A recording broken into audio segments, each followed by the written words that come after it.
Everyone, good evening. তো রাতের video নিয়ে হাজির হয়ে গিয়েছি আমি। হরে কৃষ্ণ, রাতে চলো ভিডিওটা শুরু করা যায়। সকালবেলায় তো ছাদ ঢালাই ছিল, ছাদ ঢালাই কমপ্লিট হয়ে গেছে। এখন হচ্ছে রাতে খাওয়া দাওয়ার আয়োজন করা হয়েছে। মানে যেসব মিস্ত্রিরা প্রথম থেকে আমাদের বাড়ির কাজ করেছিল তারা আবদার করেছে যে একটু কিছু খাওয়ানোর আয়োজন করতে হবে, তাই হচ্ছে রাত্রিবেলায় আমরা আয়োজনটা করেছি। তার মধ্যে আমাদের ফ্যামিলি ছিল, আর আমার ননদের ফ্যামিলি ছিল, আর আমার বাবা মা এসেছিল, আর হচ্ছে পাড়ার 2-1 জন। আমি আর ননদ মিলে করেছিলাম ধোয়ার কাজ, আর সবাই মিলে কাটার কাজ করেছিল, মানে সবজি কাটা এটা ওটা কাটার কাজ করেছিল। আর মিক্সার করাও আমি করেছিলাম। আর এই যে একজনা বসে বসে ফোন টিপছে, তার কোনো কাজ নেই, তাকে কাজ দিলেও সে করে না, সে হচ্ছে বাড়ির জামাই, তাকে কি কাজ দিলে হয় বলো। আর এইদিকে দেখো আমাদের মহা রাঁধুনি, মানে বড় রাঁধুনি রাঁধতে লেগে গেছে, আমাদেরকে বলে দিচ্ছে যে এইভাবে এইভাবে রাঁধতে হয়, ওইভাবে রাঁধতে হয়। আর আদার্স যে রান্নাগুলো ছিল সব কিন্তু কমপ্লিট হয়ে গেছে, আর এখন শুধু মাংসটা করলেই হয়ে যায়। ওদিকে সবাই মিলে একটু গল্প করছে, যেহেতু আমার ফোনটা অতটাও ভালো না, রাত্রিবেলায় একদমই সার্ভিস দেয় না। দিনের বেলা তাও একটু ভিডিওটা ভালো আসে, কিন্তু রাত্রি একদমই আসে না।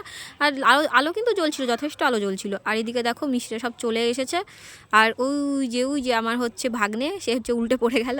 আর এই দেখো বাকি যে মিস্ত্রিগুলো ছিল, যেগুলো প্রথম থেকে কাজ করেছিল 3 জন, তাদেরকে আবার নতুন করে একটা করে গামছা পরিয়ে দিলাম। ওরা কি দোষ করলো বলো, তাই ওদেরকেও একটা করে দিলাম, ওরা একটু খুশি হলো। আমাদের এখানে মানে যার ইচ্ছা হয় সে সবাইকেই দেয়, কিন্তু বেশিরভাগই যে হেড মিস্ত্রি হয় তাকেই দেয়, কিন্তু আমরা সবাইকে গামছা পরিয়ে দিয়েছি। এদিকে কিন্তু মাংস কষানো চলছে, মাংসের বেশ গন্ধ, পুরো বাড়ি মোমো হয়ে যাচ্ছে।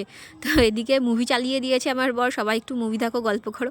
আর আমার ননদ বলছে যে বেশ ভালোই মজা লাগছে, পিকনিক পিকনিক ব্যাপারটা লাগছে আমাদের আজকে, কারণ এবছর তো আমরা পিকনিক একদমই করি। ফ্যামিলির সবাই একসঙ্গে থাকলে বেশ একটা আনন্দ লাগে। এদিকে দেখো মাংসটা হয়ে গেছে, গরম মশলা ঢাললেই হয়ে যায়। এত সময় আমি খেয়াল করিনি, এবার খেয়াল করলাম গ্যাসের ওপর কে যেন একটা বসে আছে, আর সেখান দিয়ে গ্যাস বেরোচ্ছে, আর সেটা দিয়ে রান্না হচ্ছে। যাই হোক, রান্না কমপ্লিট হয়ে গেছে, এবার হচ্ছে খাওয়া দাওয়ার পালা। তো আমার ননদ এই দায়িত্বটা নিয়েছে, ও ভালো সবাইকে খেতে দিতে পারে, তাই ওকেই দিয়েছি, আর আমি এদিকে ভিডিও করছি। মোটামুটি সবার খাওয়া কমপ্লিট। এবার আমরা বাড়িতে যারা আছি তারা খেতে বসে গেছি। ওই যে আর একজন বলছে মাংসটা চুমু চুমু হয়েছে, কারণ নিজে রান্না করেছে তাই বললো। এদিকে মা আর হচ্ছে আমার মা, ওই মা খেতে বসেছে। একে খেতে দেওয়ার পরে তারপরে এত খিদে পেয়েছে, আমার খাওয়ার ভিডিওটা আমি করতে পারিনি। যাই হোক, সবাই মোটামুটি খাওয়া দাওয়া ভালোই করেছে। এখানে ভিডিওটা শেষ করছি। সবাই ভালো থেকো, সুস্থ থেকো, দেখা হচ্ছে পরের ভিডিওতে।